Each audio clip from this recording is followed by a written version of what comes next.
Hello, and I want to thank you for taking the time to watch this. This has been a struggle that's been going on for a little over 2 years now.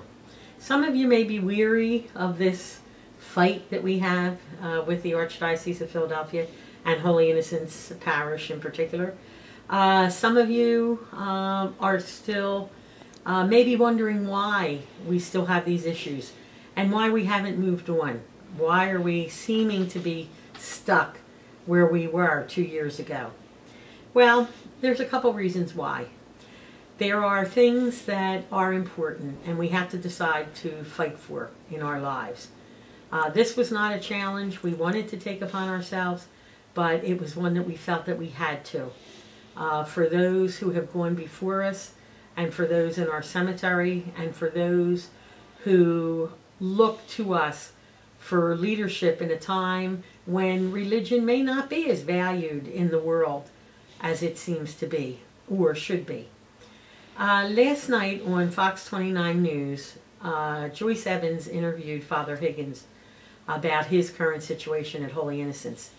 When we had our annual Feast Day Mass, Father had told us that Joyce had interviewed him and this would be appearing at the end of August. And Father then invited us to stay after the Mass and talk with him about our current state, where we believe there should be a church in Frankfurt, and Father Higgins is trying to keep Holy Innocents afloat. And I think that comes across very clearly in this interview.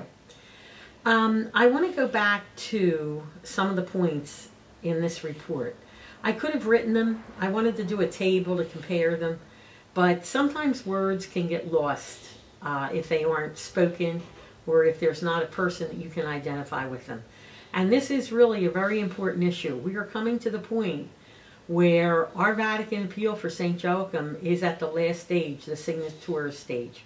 We are coming to a point where we are finding that our church is being pictured for sale among other church properties. We know that the Archdiocese is going to have to, quote, unload these properties sooner or later. And from what we hear, I think it's sooner. But let's begin. When Dawn Timoney introduced this report, she said that part of Holy Innocents' problem was that they had more properties and expenses than they could afford. Well, this was something they actually created themselves.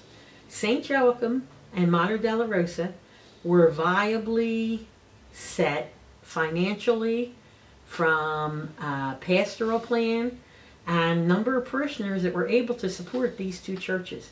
Neither one of us were in debt. And for 10 years, Mater Della Rosa supported Joan of Arc and would have continued to do so.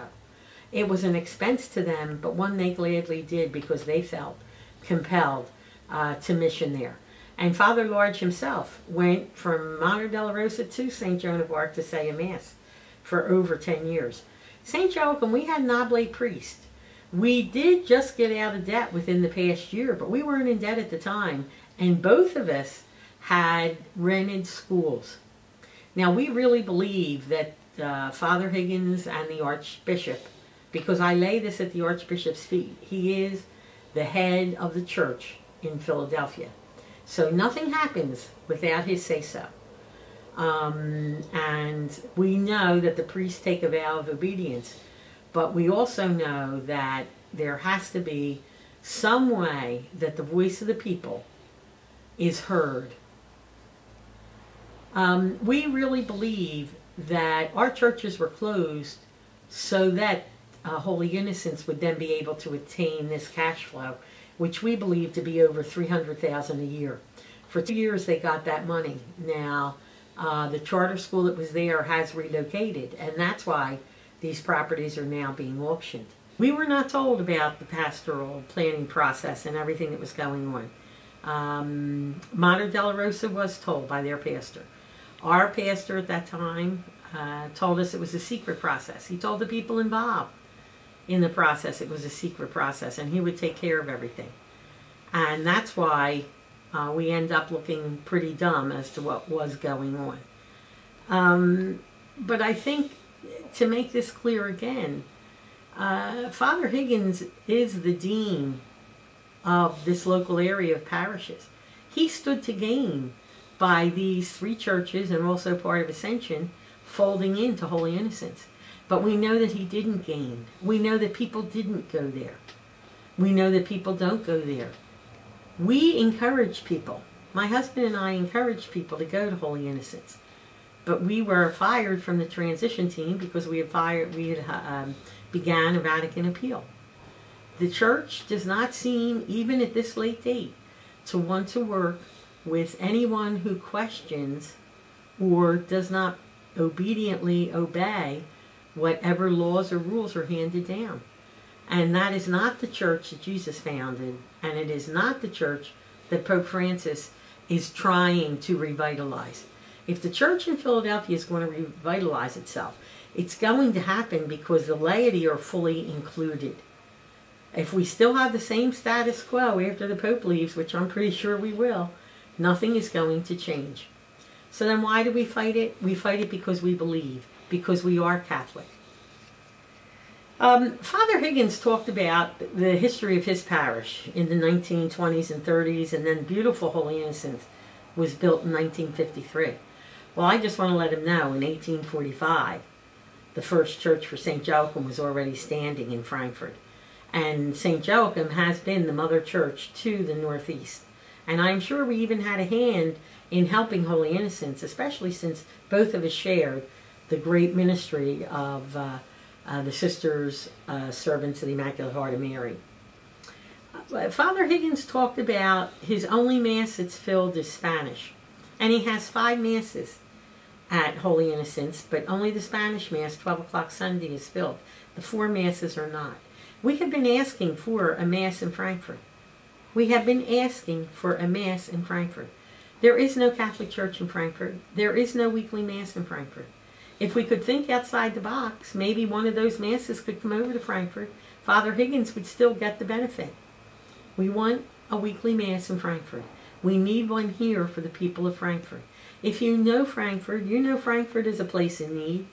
So is Harrogate. So is Frankfurt. So is every place on earth. People are entitled to have a church in their community. There is a way that it can be done if we're willing to think outside the box. It was also said that we merged into Holy Innocents because they were much stronger, self-sustaining. And now Father Higgins admits 2 years down the road, times have changed. This situation with churches is going to continue. We talked too about Ascension and the gentleman, Jose, in the report. He talked about the people feeling abandoned, feeling that there was no light there. And that's exactly how we felt in Frankfurt 2 years ago. And this has really hurt souls. Those 70 and 80-year-old people that Father Higgins talked about, their hearts are broke. You know, as much as we have fought the closing of churches, I will still maintain it was worse to sell those nursing homes. Those people built this archdiocese. And to sell those nursing homes, I think is sinful. I really do. And I'm glad I won't have to answer for that. I'm willing to answer for what I've done in my life, but I'm glad I don't have to answer for that. He talked about unifying us. You may have seen that an $800,000 sign was posted over Mater Della Rosa. We believe that should have been Ascension. Ascension Church, we believe, was sold for the $800,000 because of its history. That was not Mater Della Rosa. Our properties are up for sale, but not the churches. But as I said, we've learned that the churches are, by association, being listed with some of these properties. Now, we still have a Vatican appeal for St. Joachim, and I've had to write a letter to Archbishop Chaput reminding him of our appeal. The church believes our appeals are over. They think it's done. And they are just waiting to be able to sell these churches too. So let's get real about it. If you want a church in Frankfurt, we really need your support.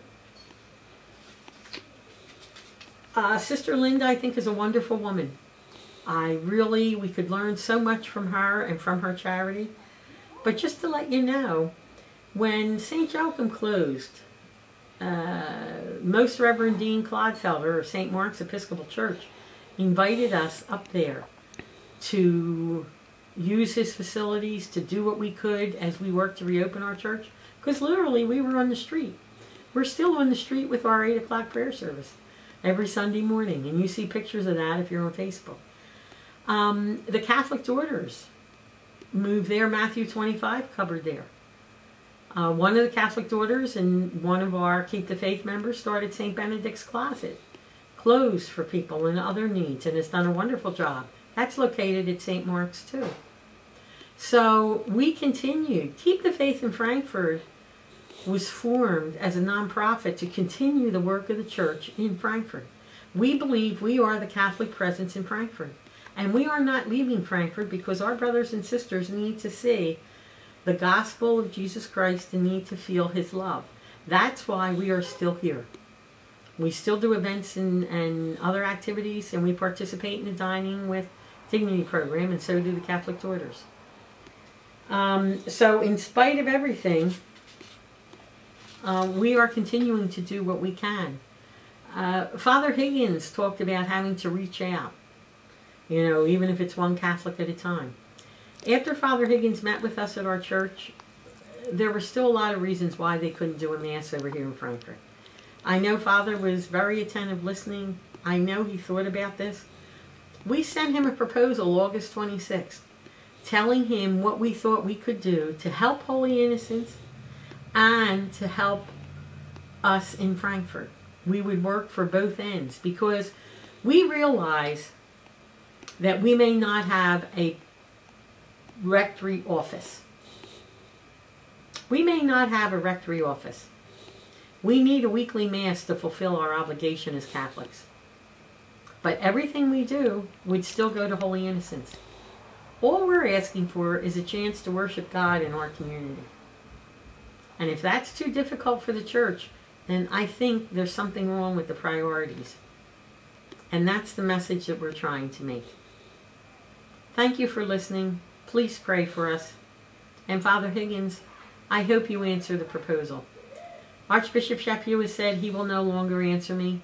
He said that you would not answer me either, but you never said that yourself. We are here and willing to work with you, to help you. We all want the same thing. We all want the same thing. And that's to save souls. God bless.